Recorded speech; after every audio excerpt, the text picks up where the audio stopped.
Ok. Alors, première question que vous allez vous poser, bien évidemment, c'est comment il a fait pour couper ses cheveux en cette période de confinement, de trouble, si j'ose dire. Eh bien, la réponse dans ce cas-là, elle sera à jamais enfuie dans les abysses de l'enfer. Mais pour l'instant, on est sur du One Piece. Et One Piece, c'est plus fort que la vie. Parce que One Piece, c'est tout simplement la vie. Qui dit One Piece, dit la vie. Vous êtes d'accord, j'imagine. Parce que si vous n'êtes pas d'accord, vous avez rien à foutre ici dans ma vidéo. Et si vous êtes d'accord, eh bien, je vous invite à vous asseoir tranquillement sur un canapé, sur un lit et visionner ma réaction. C'est cadeau, c'est gratuit, allez-y, faites-vous plaisir. Bref les amis, on est de retour pour l'épisode 928, si je dis pas de conneries, de One Piece. Alors qu'est-ce qui s'est passé durant l'épisode précédent? Eh bien il y a eu un carnage. Le banquet où Orochi, ce gros tarbat, il s'amusait avec ses geishas, voilà, il jouait, il dansait, il buvait, voilà, il se faisait plaisir. Eh bien tout à coup, sa vie chavirait, tout à coup, tout a chamboulé et puis voilà, t'as Otoko qui se foutait de sa gueule. Pourquoi? Parce que tout le monde se moquait de lui, parce que Orochi, il est vraiment hanté par cette malédiction, enfin par cette prédiction qu'a fait pas Otoko, mais comment il s'appelle déjà? Toki, c'est ça, ouais, elle s'appelle Toki. Eh bien le mec, il a peur, il flippe sa race parce que il sait que ces samouraïs, ces fourrous rouges vont venir et ils vont lui trancher la tête. Et on sait tous que ça va arriver parce qu'ils sont là, c'est vrai, ils sont là et ils vont lui botter son cul. Bref, tout le monde se moque de lui, voilà, et Otoko qui craque et qui se plie en deux là, qui commence à rire, mais tellement fort que Orochi finit par l'entendre et la pourchasse pour la tuer, j'imagine, mais il y a les geishas qui sont intervenus, et après il y a Orobi qui est intervenu aussi, mais plus encore, il y a Kuromosaki qui a arrêté le shogun en le giflant, tel un gamin, tel un bébé qui crie sa race, tu le gifles pour le faire taire. Oui, je sais, je suis méchant. De toute façon, j'ai pas d'enfant, j'ai pas de bébé, donc je sais pas ce que ça fait. Mais quand tu es dans un avion, tu prends voilà, le train ou tu voyages dans un avion et que à côté de toi, tu as une maman avec son gosse qui ne fait que chialer sa mère, tu as envie tout simplement de le gifler. Bah, c'est ce qui s'est passé avec le shogun, là, le gros Darba, il s'est pris une gifle, mais ça l'a énervé parce que voilà, c'est shogun, etc. Tu m'as compris, donc il se met à attaquer tout le monde parce que tellement il aime Kuromosaki et qu'elle est belle et qu'il veut pas la tuer ni la toucher, et bien il s'en prend aux autres. Et c'est ça ce qui est marrant en plus. Après, bien sûr, t'as Orobi qui échappe au ninja, puis après t'as Kyoshiro, le diable, Kyoshiro. C'est un perso que tu sais que c'est le méchant et tu sais que c'est le diable en personne, mais que tu kiffes parce qu'il a la classe tout simplement. Et j'espère juste un jour le voir combattre Zoro. Ça va être encore plus kiffant. Bref, c'est le carnage et on a tous envie de voir la suite et voilà, tout simplement de voir ce qui va se passer. Et puis aussi à Big Mom, on l'a oublié, Big Mom qui a perdu la mémoire et qui maintenant, je pense, va s'allier à Chopper et les autres. Et j'imagine, enfin c'est pas que j'imagine, mais j'ai hâte de voir ce que ça va donner. En tout cas, je fais confiance à Maître Oda. Voilà, on lui fait confiance pour la suite de l'histoire. Et sans plus tarder, on démarre tout de suite la réaction.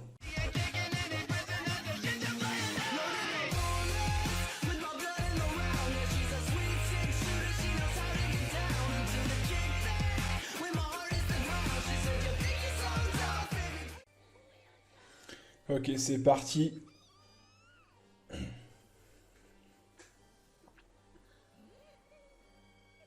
Ah, Kiyoshiro. Mais c'est un personnage qui est vraiment ambigu. Enfin, tu sais pas vraiment si tout ce qui se passe là, ça lui plaît ou pas. Tu sais pas vraiment à quoi il pense.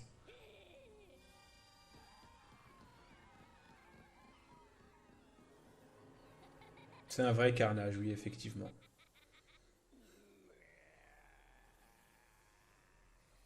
Tu vois, il hésite. Il hésite.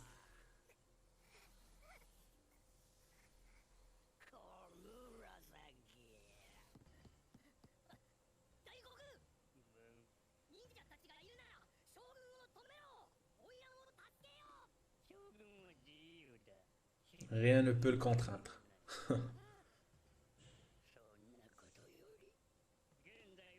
Ah, ils l'ont... Ah, ils l'ont entouré.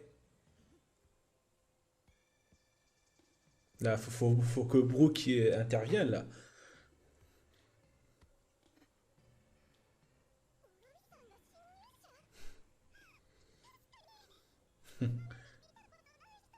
C'est maintenant que vous le dites. Putain, elle continue de rire. Putain, la meuf, elle est en pleurs, elle rit, elle demande pour qu'elle sauve.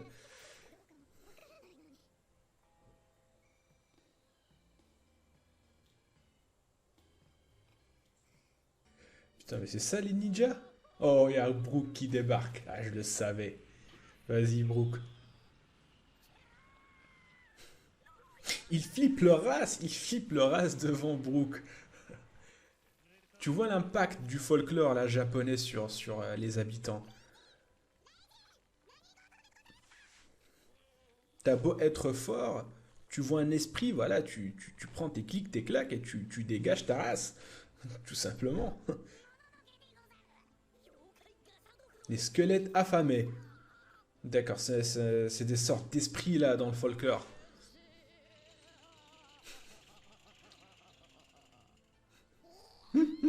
Comment il flippe sa race? Même Otoko la pauvre.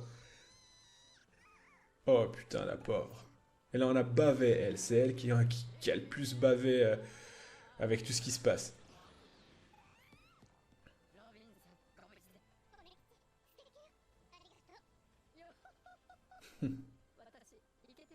Ah, je pensais qu'il allait dire montre-moi ta culotte. Oh putain, j'allais dire ah, c'est bon là. Vous allez pas nous ressortir cette blague un million de fois.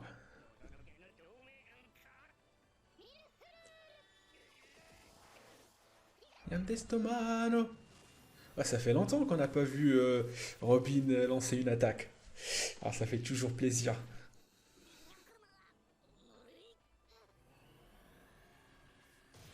Oh!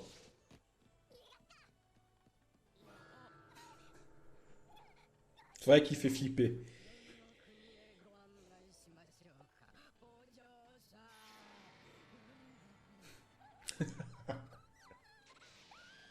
Il aura fait tout le boulot, Brooke. Sans devoir attaquer, le mec, il assure.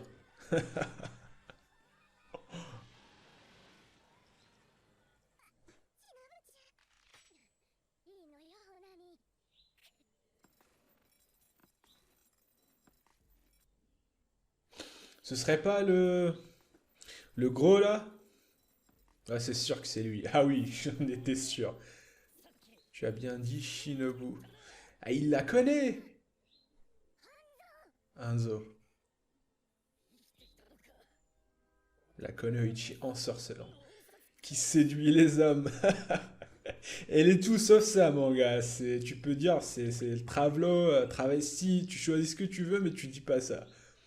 Attends, est-ce qu'elle était vraiment comme ça lorsqu'elle était jeune? Putain, elle a vraiment... elle a mal vieilli. Après, ça m'étonne pas d'Audace, il nous fait toujours le coup. Putain. Oh putain, la transition. Oh là là là. Pardon, je me suis trompé. Oublie. Oh. Oh, ça doit faire mal. L'éclatement des bourses.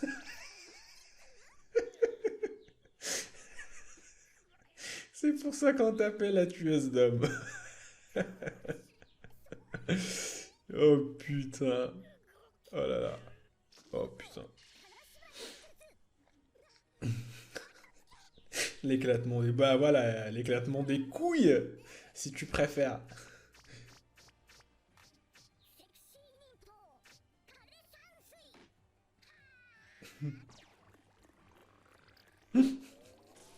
Désolé les gars, mais voilà, l'éclatement des bourses, ça m'a fini moi. Oh putain. Putain, les visages qui étaient déformés là. Parce qu'elle lui a éclaté les bourses, tout simplement.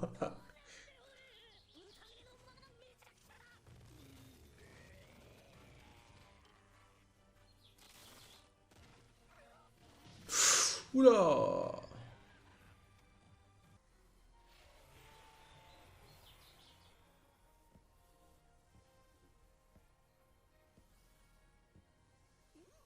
Il fait quoi là? Dites pas qu'il est amoureux de Kumurosaki là. Alors, c'est vrai que la femme c'est la faiblesse de l'homme, mais quand même. C'est vrai que l'homme. Attends, attends, il est en train de le regarder, il est en train de le dévisager là. On dirait même qu'il est en train de le provoquer.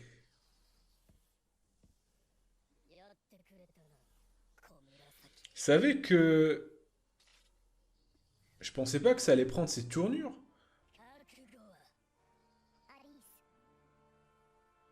Tiens, son regard.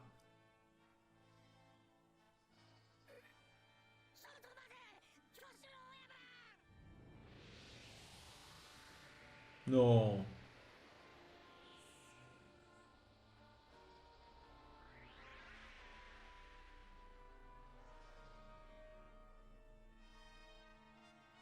Oh, nique la transition là, ce bâtard. Oh putain, la transition de merde là qui vient. Les enfoirés. Putain, mais tu fais pas une transition sur ça quand même. Bordel. Wow. Attends. Putain, mais tu fais pas de transition sur ça.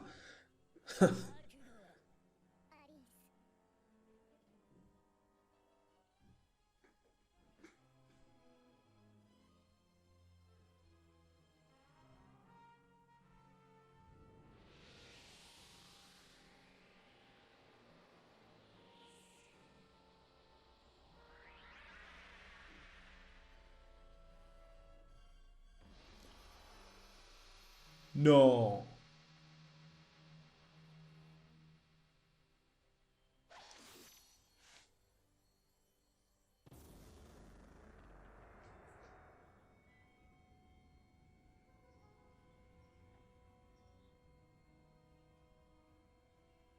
Attends, j'ai vu un truc qui s'est. Attends. Attends, il y a deux choses que j'ai vues là.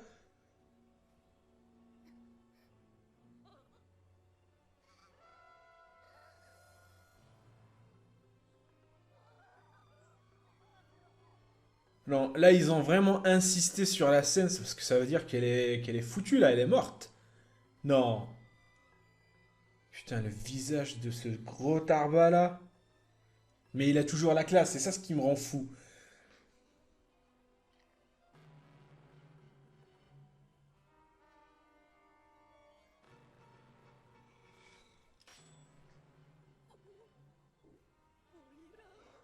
Putain, il l'a tué.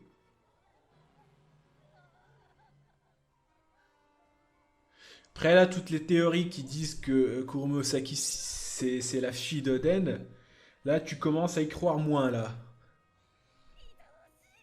Putain, elle était belle quoi. Non, je peux pas croire qu'elle est morte. Non. Non, je peux pas croire qu'on nous montre un perso comme ça, là on le développe.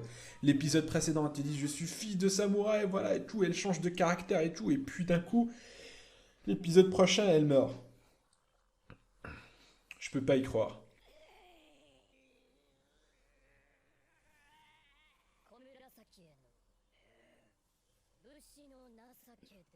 A eu droit à la compassion du samouraï.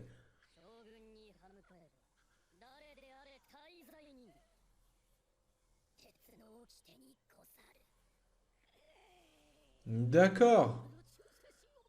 Donc il est tellement loyal le gars qu'il bute la plus belle femme de Wano comme ça.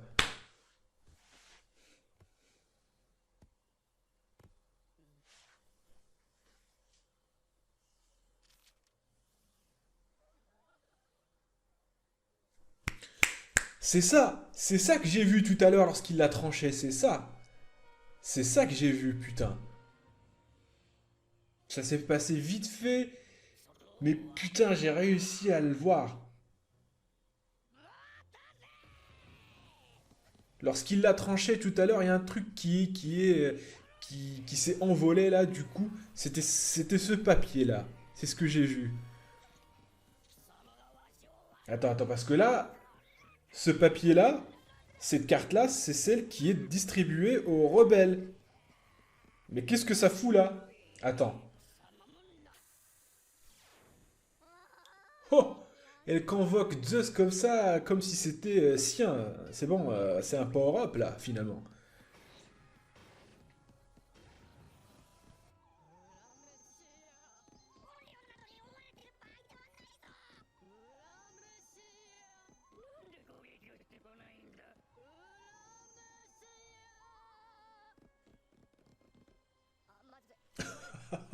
Ils ont fini par remarquer.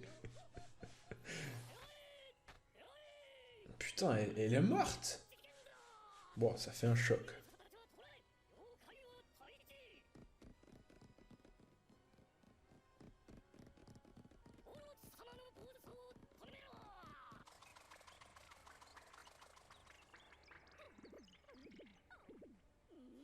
Oh!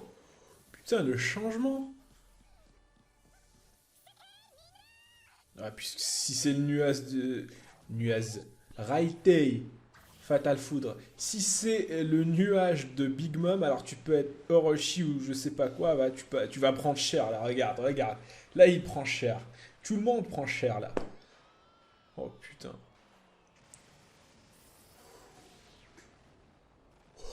Oh! Dis pas que personne n'a vu ça. C'était clair. Elle peut faire... Putain.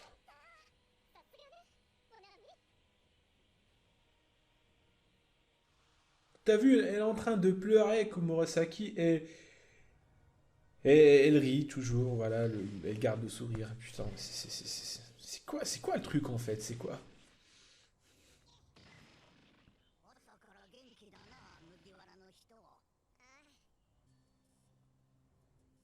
Ah, les ennuis.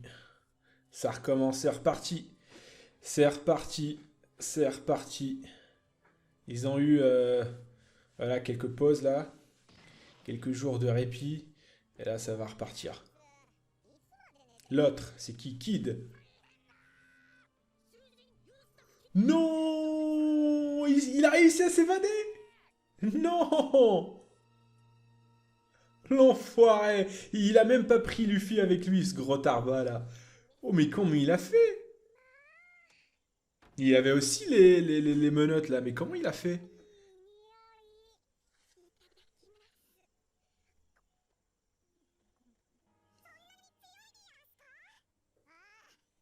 C'est le cas de le dire.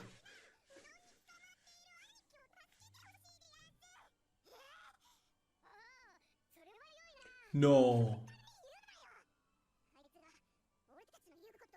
Alors c'est ça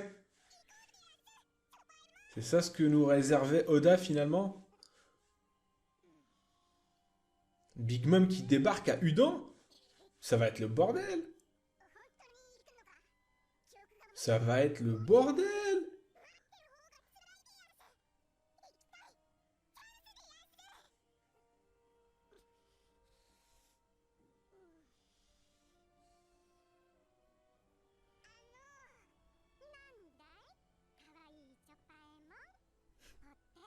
Dans la patte.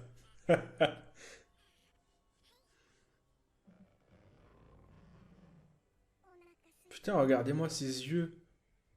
Oh putain, elle fait flipper. Bah oui, moi aussi à ta place j'aurais flippé ma race. Putain.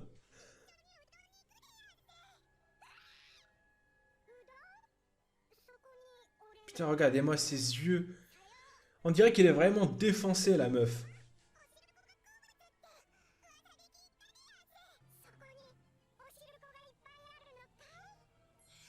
Oh, oh, oh, oh, oh, oh, oh, oh, oh.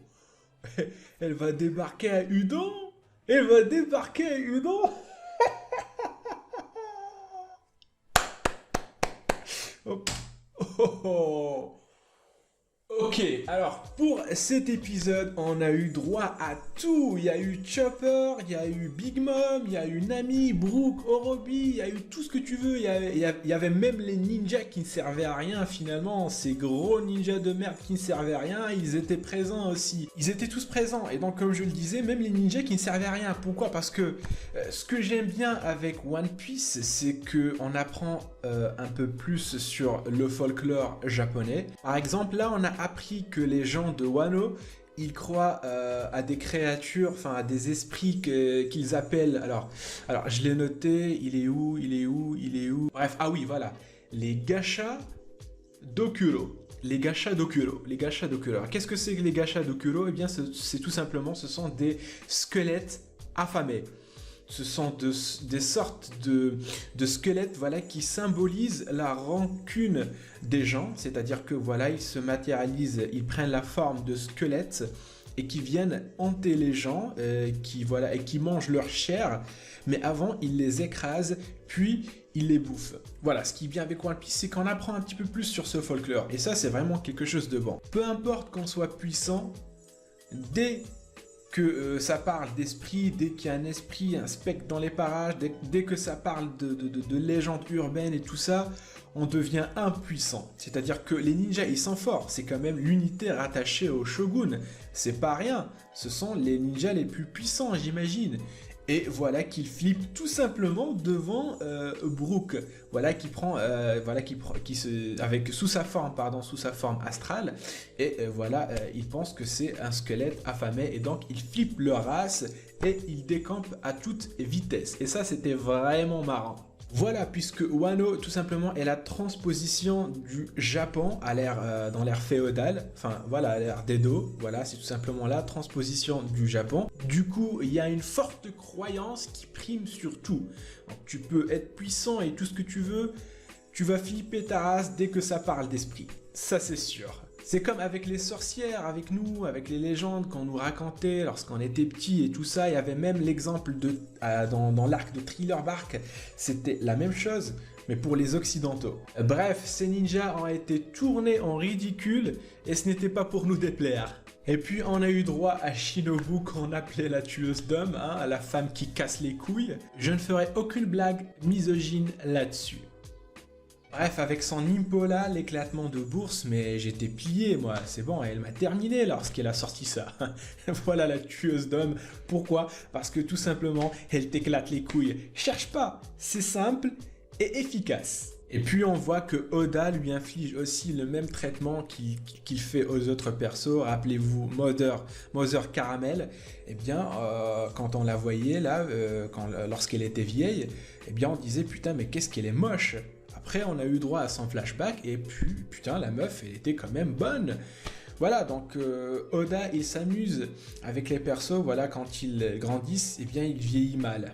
Et c'est ça ce qui est marrant, en fait. En ce qui concerne Orochi, j'ai toujours foi en lui et j'ai toujours foi en Oda sur le fait qu'il va nous réserver, ou plutôt qu'il va lui réserver un bon développement. On va pas avoir droit à un Spandam 2.0, à un traitement à la Spandam. J'ai vraiment envie qu'il ait un bon traitement parce que pour l'instant, c'est vrai qu'il a eu un traitement brûlesque. Surtout pour cet épisode là qui se prend un zoo sur la tête là lorsqu'il tombe du grenier, voilà, le mec il est en PLS déjà, le mec c'est un serpent à 8 têtes je pense, et voilà, il est KO à cause d'un zoo qui lui tombe dessus, il est tourné en ridicule. D'accord. Avec Oda, ça se passe toujours comme ça, mais ça ne dit pas, ça prouve pas que ce perso va être faible par la suite. Donc j'ai envie de croire sur le fait que Orochi va avoir une place importante et qu'il va pas jouer le rôle de personnage secondaire et que il est fort parce que il a Kaido derrière lui. Je reviens ensuite sur ce que j'ai dit durant l'épisode précédent, ce qui concerne Kyoshiro et Kumurasaki, sur le fait qu'il y a une ambiguïté qui s'est placée. Je l'ai dit la dernière fois, il y a une ambiguïté qui s'est placée parce que tous les gros plans qu'on nous montrait durant l'épisode précédent sur Kyoshi, lorsqu'il dévisageait Orochi, lorsqu'il le fixait, tu sais pas si c'est un regard qui dit que je suis ton allié, ou bien c'est un regard qui montre que Kyoshiro il déteste Orochi. Pour moi, Kyoshiro, il a beaucoup de classe. Et pour moi, je ne le vois pas vraiment rester tout le temps un boss Yakuza sous les ordres d'Orochi.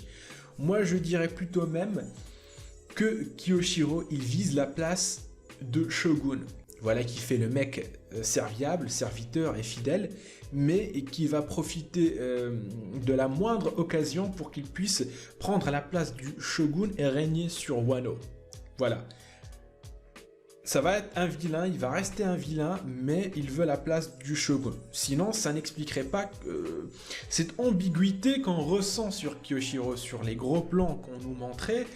Tu vois qu'il stoppe Orochi. Pourquoi tu le stoppes?